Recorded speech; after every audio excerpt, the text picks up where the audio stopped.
Bom, pessoal, boa noite a todos. Vamos dar início aí a mais uma aula da nossa disciplina de ciência política. Essa semana aí, excepcionalmente, na terça-feira, né? Nossa aula é via de regra na quarta. Porém, o professor William entrou em contato comigo para a gente estar trocando aí.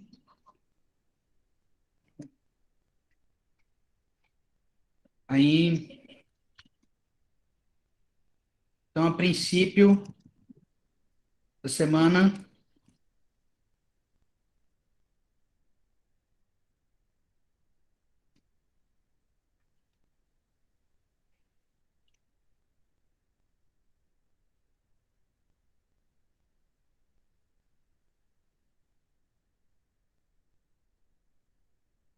Essa semana aí, então, nossa aula vai ser hoje e a do professor William provavelmente vai ser amanhã, no lugar da nossa aula de ciência política. E como eu tinha um outro problema, um outro compromisso aí, a nossa aula também teve que começar aí excepcionalmente um pouquinho mais tarde, às 8, né? Que a nossa aula normalmente costuma começar 7h15, 7h20. Então, só esses avisos. Aí para todos ficarem cientes, apesar de que no decorrer do dia aí, o professor William, eu entramos em contato com alguns alunos aí, e esses recados foram passados, né? Mas interessante aí ficar consignado essas questões, tá?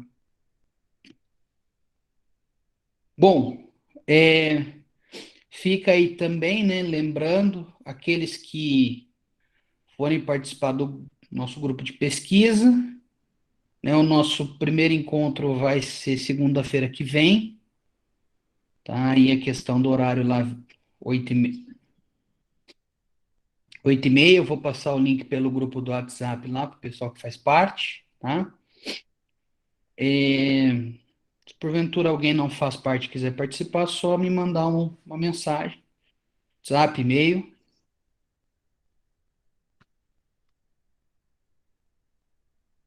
ou para professora Angélica, tá?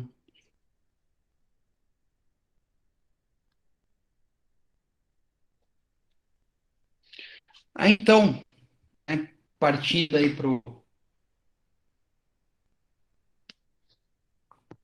nosso início da aula propriamente dito, né? Ficou aí os recados, os avisos. Lembrando mais uma vez das atividades até a semana da prova. Então, vamos aí começar então, lembrando aí que nas aulas passadas, então, nós vimos o Estado, né, as concepções e a sua distinção para com a sociedade.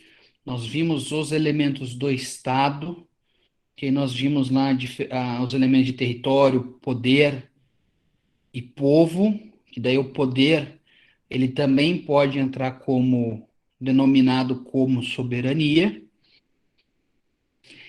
e daí nós adentramos dentro da teoria, vamos colocar assim, geral do poder na aula passada, que daí nós vimos o conceito, a concepção efetiva de poder, nós vimos as modalidades de poder, nós vimos como funciona uma relação de poder. Lembrando aí que o poder a pessoa não possui, ela não tem, ela exerce através dos meios, sejam lá qualquer um dos três, seja econômico, ideológico ou o político, ou esse último também chamado de coercitivo, que esse então é o poder que emana da concepção do Estado. Então, a qualidade, poder dos elementos do Estado, decorre desse poder coercitivo, tá? Então,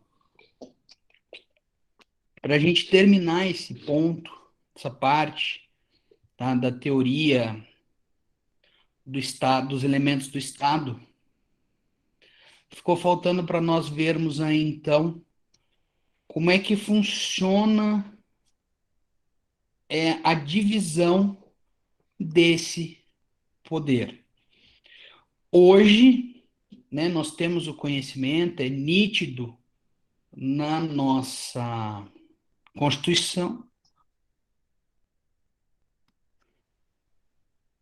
artigo 2º lá da Constituição de 1988, que a União, né, na verdade o Estado, terá como poderes o executivo, o legislativo e o judiciário. Então vejam aí que o poder hoje ele possui essa tripartição. Porém, tá? Nem sempre foi desta nem sempre foi desta forma, nem sempre foi um poder dividido em três, pelo menos no cenário interno, tá? Então, nós vamos ter aí um momento histórico do chamado absolutismo monárquico, que o poder político ele ficava com o rei ou com o imperador, e nós tínhamos aí que o poder ideológico, princípio, ele era feito pela igreja, né, que você vai ter a divisão, entre aspas, né, do poder entre o império e a igreja. Se teve essa briga aí, até que questões icônicas lá, principalmente na França, né? Dito eu que vocês já leram, já viram, esses dias, inclusive, o professor estava assistindo uma série do Netflix,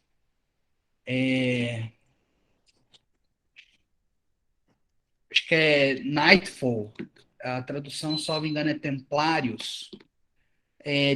Tem uma cena muito icônica que o conselheiro do rei está falando com o rei, que ele fala assim, ah, mas o senhor, majestade, o senhor vai violar, sei lá, as leis do estado. Eu não lembro exatamente como o conselheiro fala.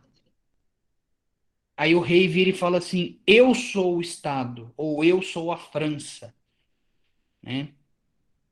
Então, nós temos essa questão do absolutismo, né? O monárquico porque era do rei. Então nós tínhamos aí uma forma de governo que era numa única pessoa, e o poder sendo absoluto. Tinha essas pessoas que ficavam em torno do rei, tinham algumas pessoas ali que queriam dividir o poder com o rei. Com a evolução, né, com o passar da história aí, nós vamos ter os movimentos.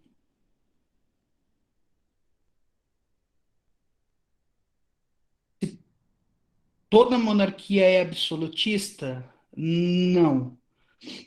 Hoje, por exemplo, nós vamos ter monarquias que o poder é dividido. Nós vamos ter aí o maior exemplo é a monarquia parlamentar inglesa, que ela possui a divisão poder judiciário, poder legislativo, poder executivo, que daí o executivo ele é exercido de uma forma um pouco diferente da nossa, tá?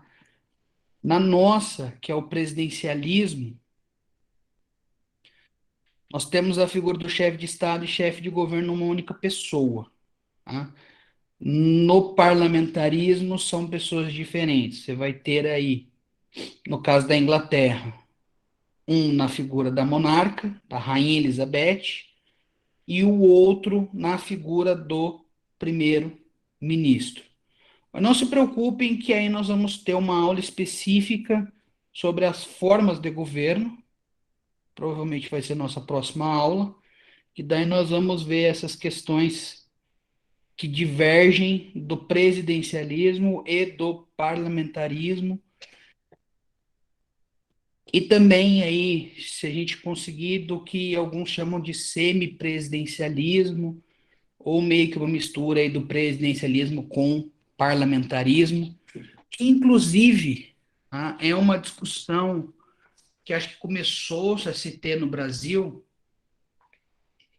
de tentar se mudar a Constituição de presidencialismo para semipresidencialismo. Aí, talvez o nosso legislativo teria mais poder do que já tem. Então, respondendo a pergunta aí, não, nem toda monarquia ela é absolutista. No período medievo, talvez a gente poderia falar que toda monarquia era absolutista até os movimentos que acabaram com todo esse poder, né? Seja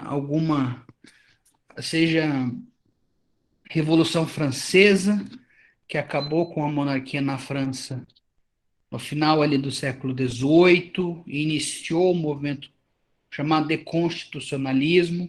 Então, até então nós não tínhamos constituições. Então, nós tínhamos essa questão do poder concentrado em uma pessoa só, e essa pessoa ela ditava a lei, a ordem. Ela poderia ditar isso de uma forma pacífica, de uma forma amigável, governando para o povo, ou de uma forma tirânica, né, despótica, simplesmente para ele, né? Aí nós vamos ter aquelas diferenças desses regimes que Aristóteles fala de puro, impuro, certo ou incerto, né?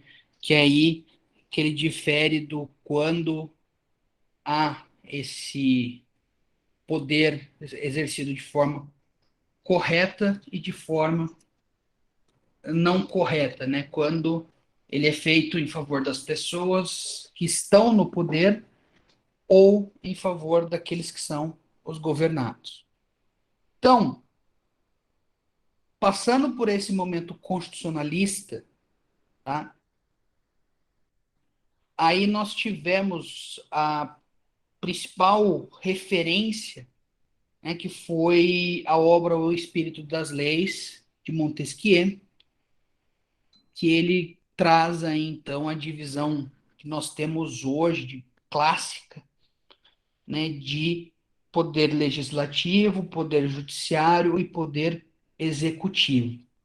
Então, né, com a obra de Montesquieu, porém, tá, outros autores antes dele já trabalhavam essa ideia quando eles tratam que a soberania, né, ela possui como qualidade o poder e ela não é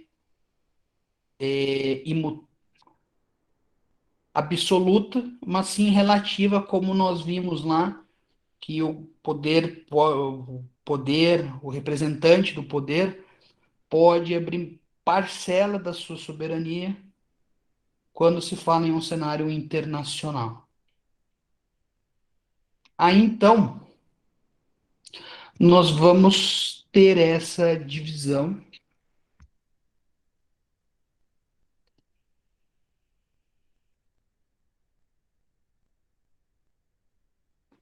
E daí, né, nós vamos ter o seguinte: nós vamos ter o legislativo, que possui a função precípua de legislar, então de fazer as leis, ah, podendo ser um sistema bicameral, duas câmaras, como é nível federal no Brasil, nós temos a Câmara dos Deputados e o Senado, em alguns lugares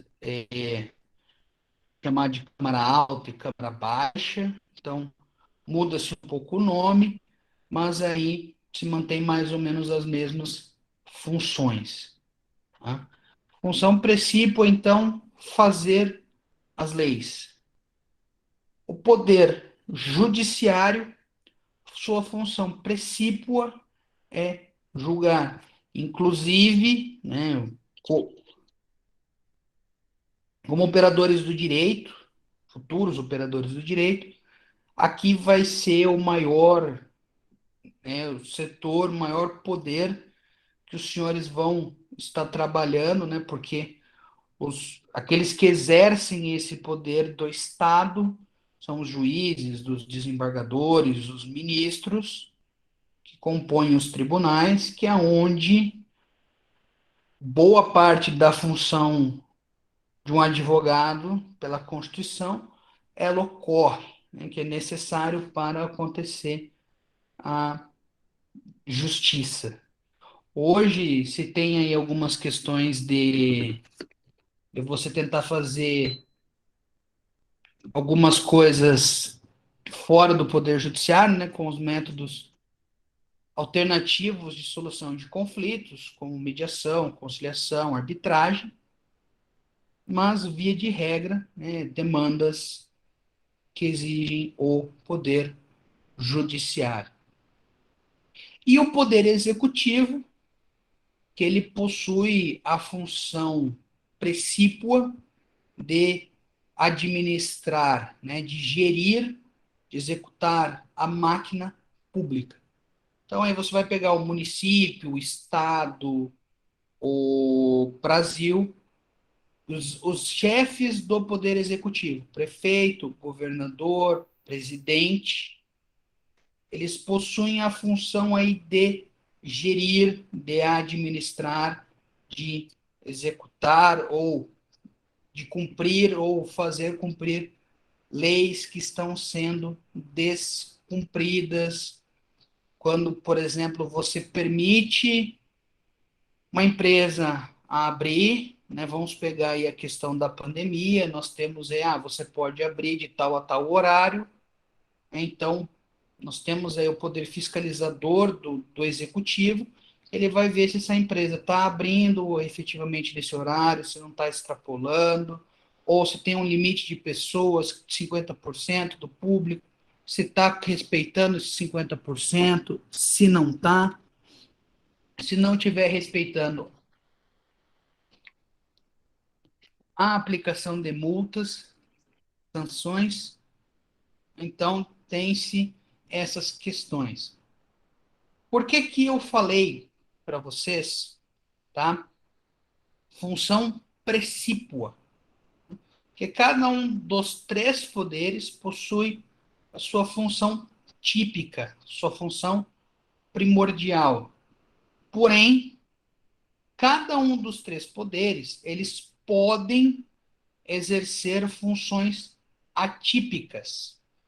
Então, vamos lá.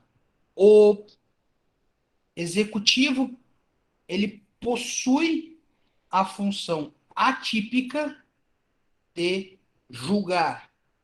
Então, a partir do momento que alguém faz um requerimento administrativo pedindo uma isenção de uma multa dessa aplicada pelo Covid, não é a função do administrador público, do gestor público, do prefeito decidir.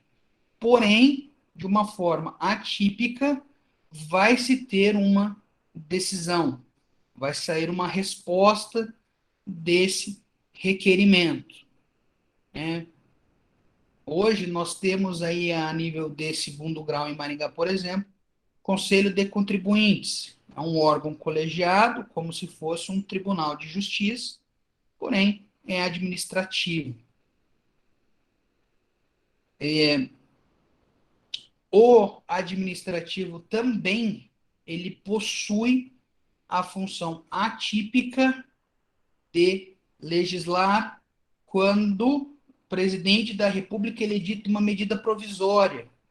Então, quando tem lá questões de relevância e urgência, o presidente da República pode emitir uma medida provisória que ela vai ter validade de 60 dias, prorrogáveis por mais 60 dias. Se não for transformada em lei, ela perde sua eficácia. Se ela for transformada em lei, ela mantém sua eficácia. O Poder Judiciário, por sua vez, ele pode fazer a sua administração, se autogerir, e também pode fazer as suas normas.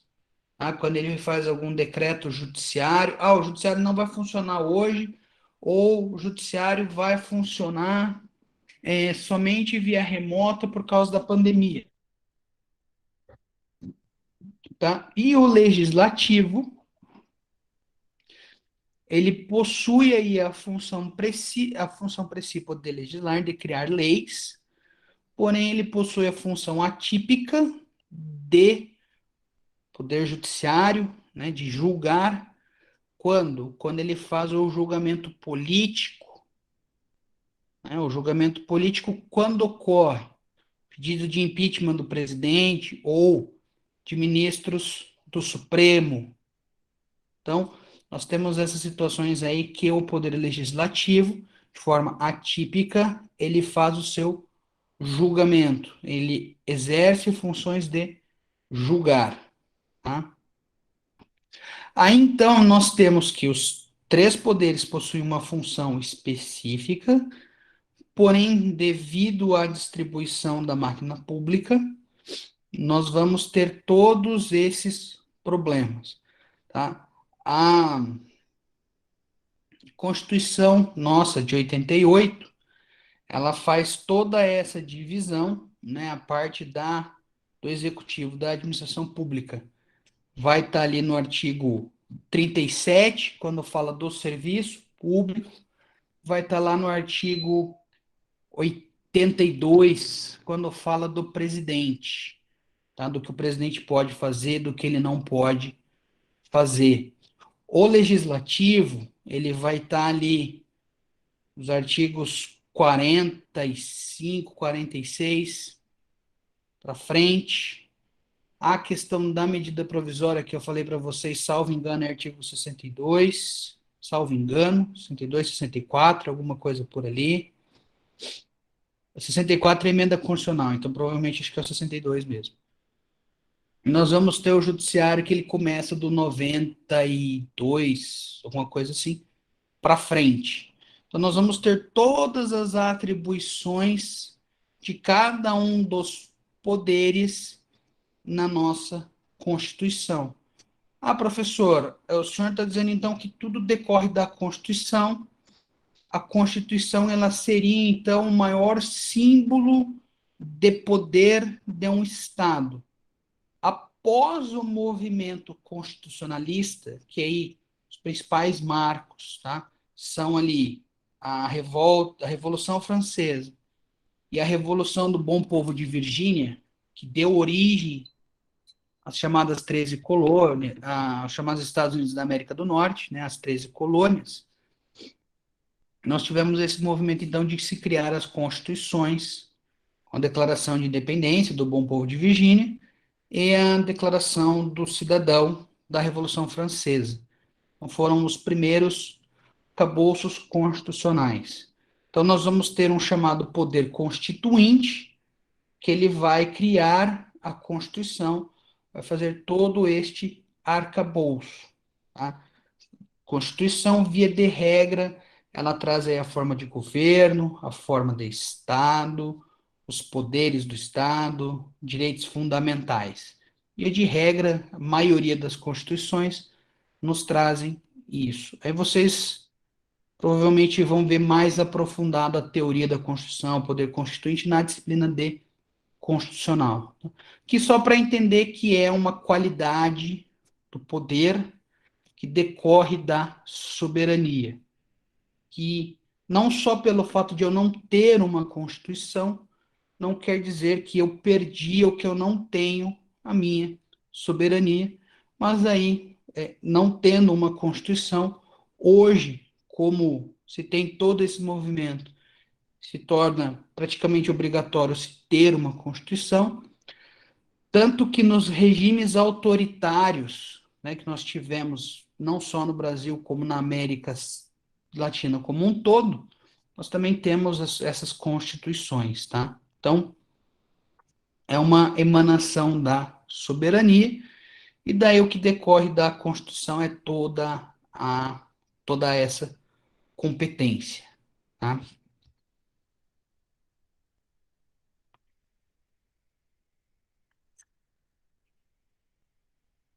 Aí, tá, nós vamos ter, dentro dessa questão dos três poderes, nós vamos ter a chamada teoria, em inglês é check and balance, que é chamada aqui de freios e contrapesos. Então, essa teoria, ela nos coloca o quê? Que para evitar, tá, que haja abusos, né, como o artigo 2º da nossa Constituição fala, os poderes são harmônicos e independentes. Então, para se evitar abusos, um poder pode, desde que previsto na Constituição, fazer algumas atitudes, algumas ações para evitar que o outro poder seja amplificado demais. Então, vejamos um desses exemplos que são aí o que o poder executivo ele pode fazer. Então, nós temos o veto. Veto nada mais é do que o poder executivo proibindo, vamos assim colocar, a criação de uma lei. Então, o poder legislativo, eles debatem, eles aprovam uma lei nas duas câmaras. Essa lei, esse projeto de lei, ela vai para o presidente da República, para que o presidente, no caso do Brasil, para que o presidente sancione. Porém, ele entende que ali vai criar um problema econômico, ou um problema jurídico, ou tem alguma inconstitucionalidade, e ele decide vetar. Tá? O nosso presidente, por exemplo, salvo engano, a última coisa que ele vetou foi o aumento do fundo partidário, que eu acompanhei, pelo menos. Tá? Então, nós temos esse exemplo de freios e contrapesos. Nós temos um outro exemplo ainda do executivo, que é o que alguns chamam de mensagem de lei, ou a autonomia privativa do executivo. Então, hoje no Brasil, você vai falar de alguma coisa orçamentária,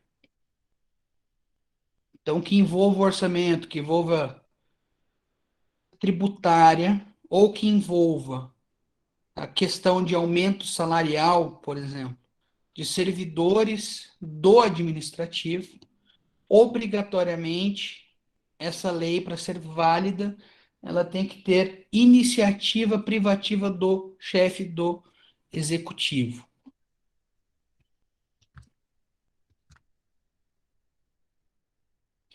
Então, nós temos aí isso.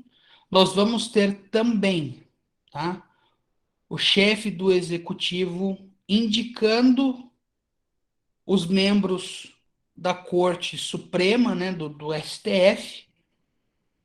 Então, todos os ministros que estão lá hoje, os 11, 10, foram indicados por algum presidente da República.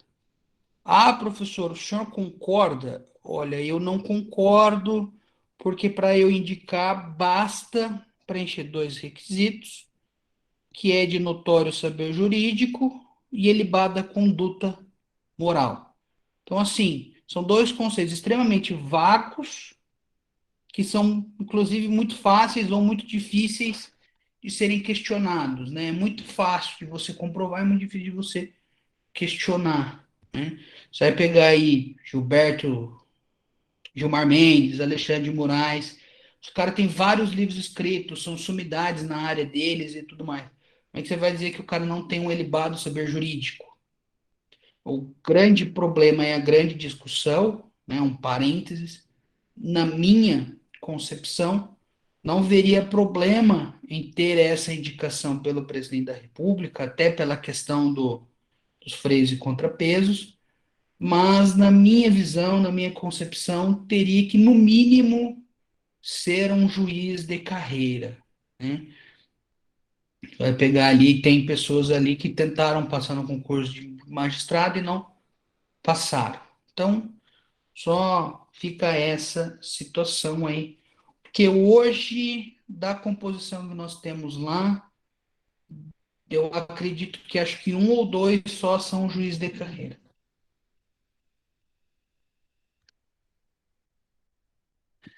É uma situação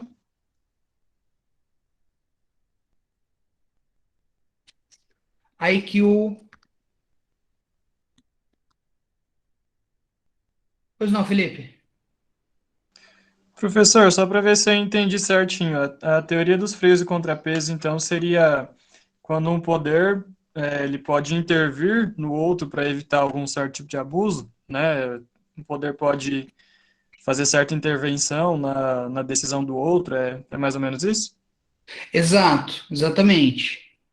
É para que você não tenha aí vamos colocar assim, entre aspas, um superpoder, né? A teoria é bacana, porém, aí como nós estamos vendo os exemplos, né? Eu falei para vocês do executivo, vamos passar para os outros dois. Você vai ver que a teoria é bacana, porém, hoje nós temos um problema muito sério no Brasil, né? Na minha concepção, que nós temos um superpoder, que infelizmente é o judiciário.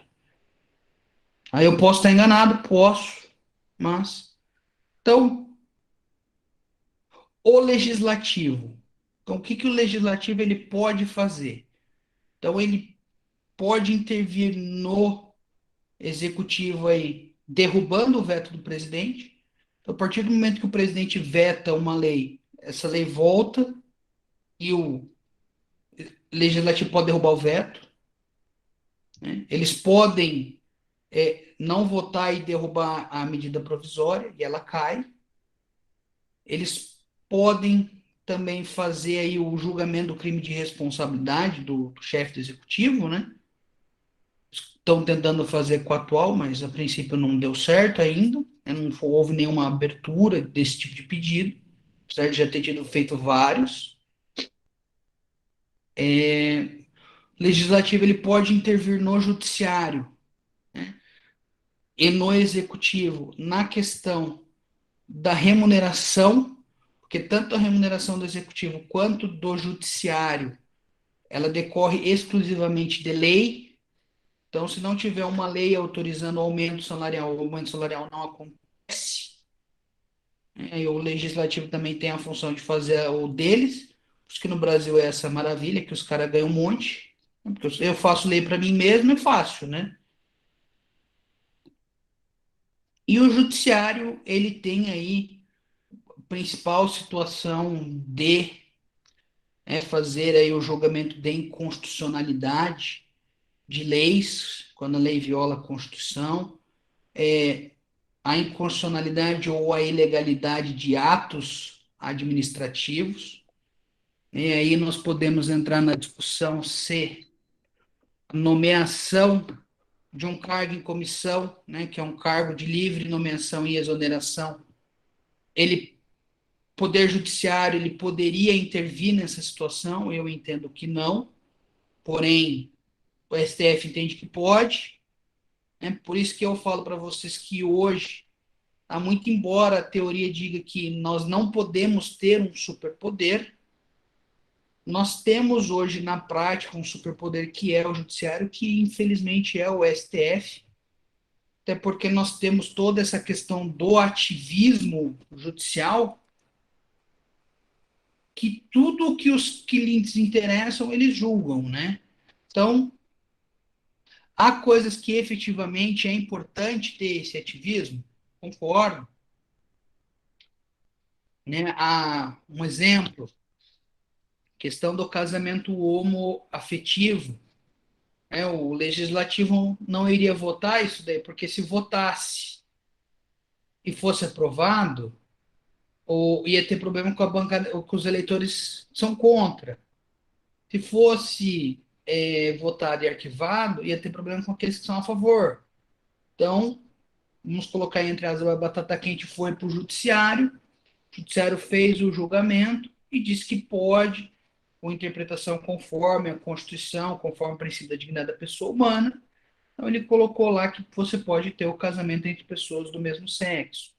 Né? Nós temos aí também a questão de fornecimento de medicamentos, né, que vocês viram na palestra lá que nós temos várias decisões judiciais que são importantes, né, que o poder público, seja o executivo, seja o legislativo, eles demoram ou para criar leis, ou para executar, para gerir corretamente toda essa legislação. Quando se fala de um medicamento, de uma prótese, de uma cirurgia, de uma consulta, então o Poder Judiciário ele tem que intervir. É a mesma questão de uma vaga em creche ou uma vaga na escola pública. Tá? Não estou dizendo que o ativismo ele é ruim, ele, é, ele tem o seu lado positivo, só que ele tem o seu lado negativo, que é aí você acaba autorizando o Poder Judiciário, tá, a legislar. Né? Eu dei um exemplo para vocês aí que ele legislou, permitindo o casamento entre pessoas do mesmo sexo, e ele determina o que o gestor faz, a questão do medicamento, na questão da vaga em creche, vaga em escola. Se você não fornecer um medicamento, você vai ter sanções, vai ter multa.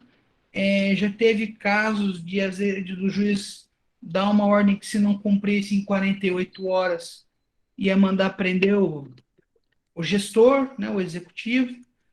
Então, por isso que eu falo para vocês que nós temos esse problema, entre aspas, de um superpoder quando você permite, tá, que o poder judiciário ele adentre em todas essas searas.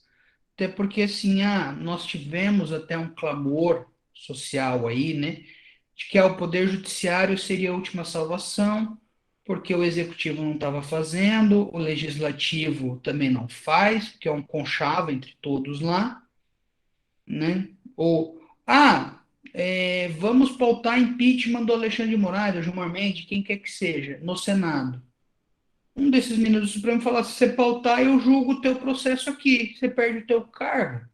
Então fica um na mão do outro, os caras não fazem nada, e a população, por um clamor, né, movido ali por algumas ações, seja pela ação do Mensalão, seja pela ação da Lava Jato, acabou de repente, essa é minha visão, né, minha interpretação aí dos eventos, colocou uma responsabilidade no Poder Judiciário que exacerbou demais, acabou inchando demais, e hoje nós temos certas situações aí que são irreversíveis ou até mesmo incontroláveis.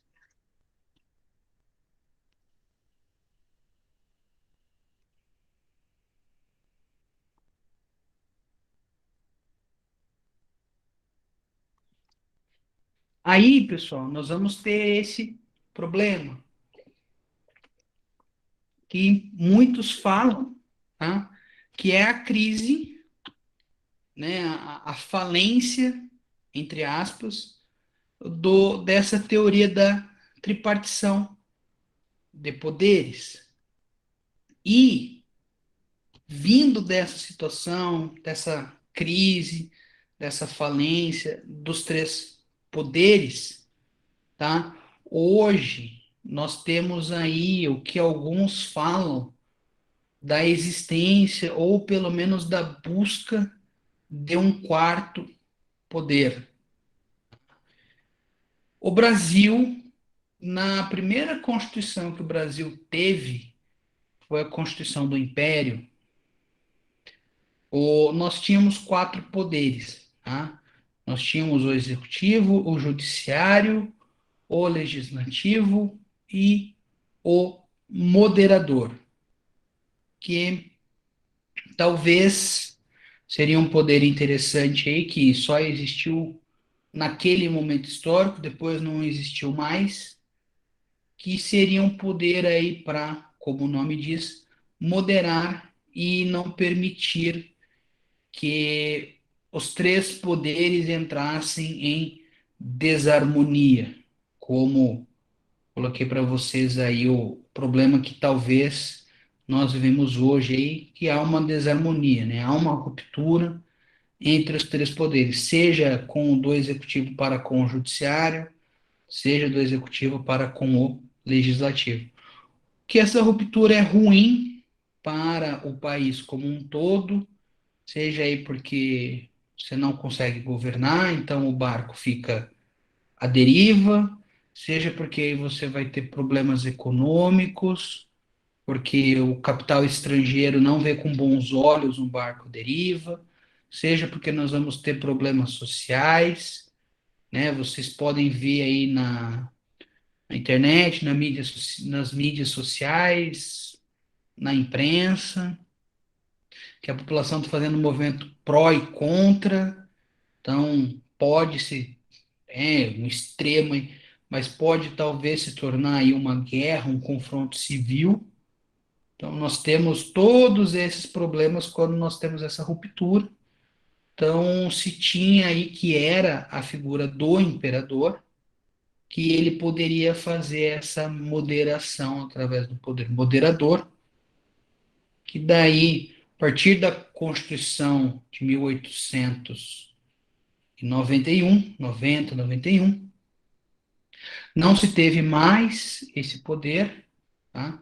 Pelo menos não de forma expressa, escrita nas constituições brasileiras, e pelo que eu pesquisei, nós não teríamos em outras constituições, tá?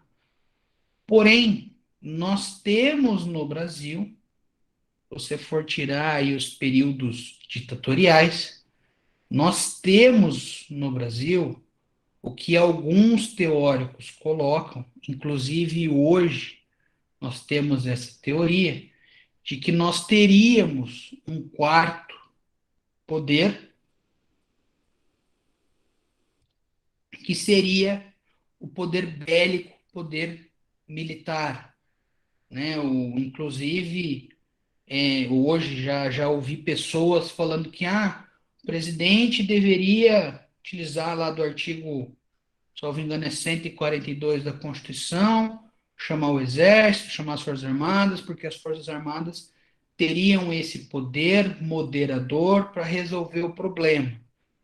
Só que aí também você vai colocar que ele é um poder extremamente agressivo, né? É o máximo do poder coator, né? Porque são aí, como o próprio nome diz, né? Forças armadas, então são soldados, né? Pessoa voltada para a guerra, então você teria todo esse problema. Eu, professor, entendo aí que é extremamente temerário, tá? Essa questão de se trazer as Forças Armadas para a discussão, né? Tem pessoas que entendem que é possível, que não se tem mais o que ser feito, e eu acredito aí que, de repente, a gente possa, talvez, tentar resolver o problema de outra forma, né? O presidente, inclusive, parece que deu uma recuada, deu uma diminuída, não parou, mas deu uma diminuída nos ataques. Então, né, ele tem uma rixa pessoal ali que transparece, na minha opinião, né, no meu olhar de cientista político, aí, para com determinadas pessoas, que às vezes acaba criando todo esse problema e acaba dando todo esse situação complexa para o país Brasil. E aí, infelizmente, é problema do presidente e ele não tem esse filtro. E não sei se o pessoal que fica com ele ali não é bom o suficiente para segurar ele, ou se os caras tentam e ele não deixa. Aí nós teríamos que fazer uma análise mais profunda da própria pessoa, e no nosso caso aqui não é essa análise que nós temos que fazer. Então nós teríamos aí a possibilidade, né, do que alguns colocam, salvo engano, o Ivo Gandras Martins Filho já falou dessa questão do poder moderador das Forças Armadas. Primeira questão aí que eu acho interessante da gente pontuar disso daí é que eu acredito que os próprios militares não tenham interesse, tá? Se eles tivessem esse interesse, aí é minha concepção, se eles tivessem o interesse de estar no poder ou de estar exercendo o poder, eles não teriam permitido uma redemocratização do país de forma, ao meu ver, entre aspas, amigável, né? Não foi nada tão brutal como nós vamos ver aí. Tudo bem, né? Teve-se muito diálogo, muita discussão, a questão das diretas já, né? Até a morte lá do Ulisses Guimarães. Porém, tá? É, nós tivemos lá o Figueiredo que ele permitiu essa questão da redemocratização. Se não houvesse essa abertura, essa permissão, não acredito que em 88 nós teríamos essa Constituição que nós temos hoje. Tá? Nós vamos ter aí também, tá? Quando nós falamos de quarto poder, nós podemos jogar aí entre aspas quarto ou quinto, tá? Nós vamos ter algumas forças de pressão ou forças de massa. Então, nós temos aí dois grandes exemplos que sempre o pessoal fala, né?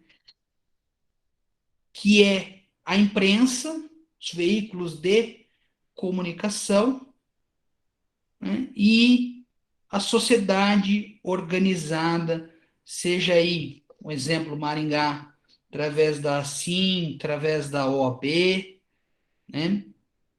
E a imprensa que sempre traz aí os pontos positivos, os pontos negativos, fazendo questionamentos de cada um dos três poderes do Estado, né? Então, nós teríamos aí essa questão, tá, do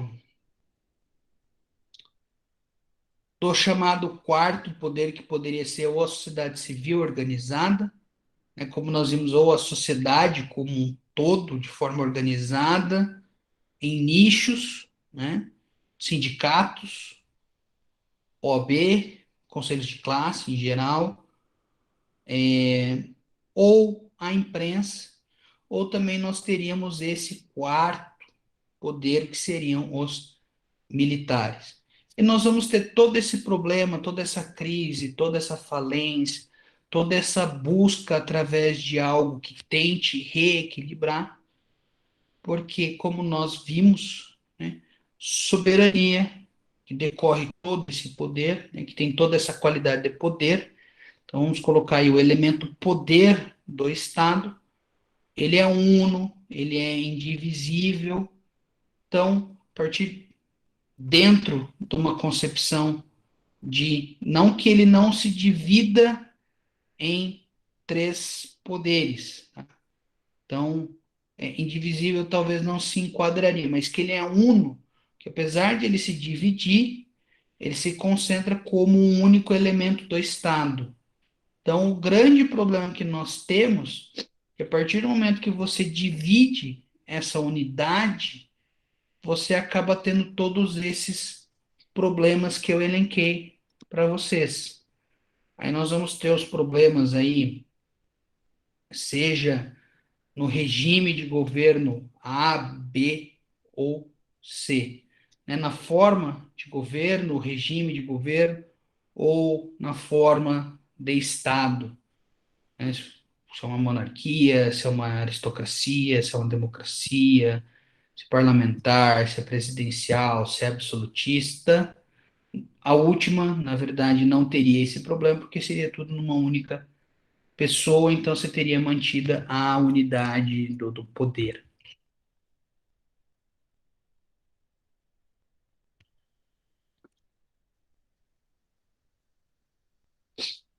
Então, pessoal, o que eu queria trabalhar com vocês, tá? Dentro dessa questão do poder do Estado, da chamada separação dos poderes, tá? Era isso, tá? Relembrando para vocês aí o aviso que eu dei no começo da aula, acredito que nem todos estavam.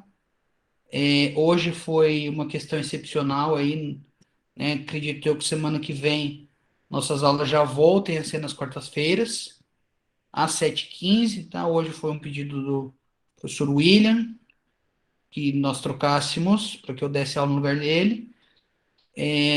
Também a questão do horário, porque o professor tinha um outro compromisso um pouco antes.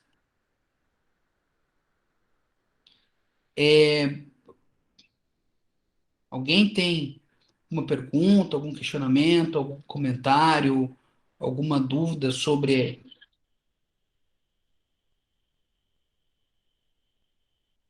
o que nós trabalhamos na aula hoje, ou ficou alguma dúvida da aula passada? Por mim, não.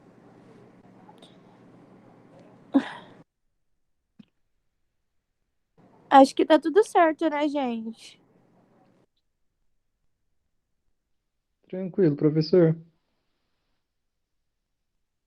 Bom, esses pontos que são mais perto da nossa realidade fica menos complexo, né? Acredito aí que daqui para frente vai ser algo mais simples, hein?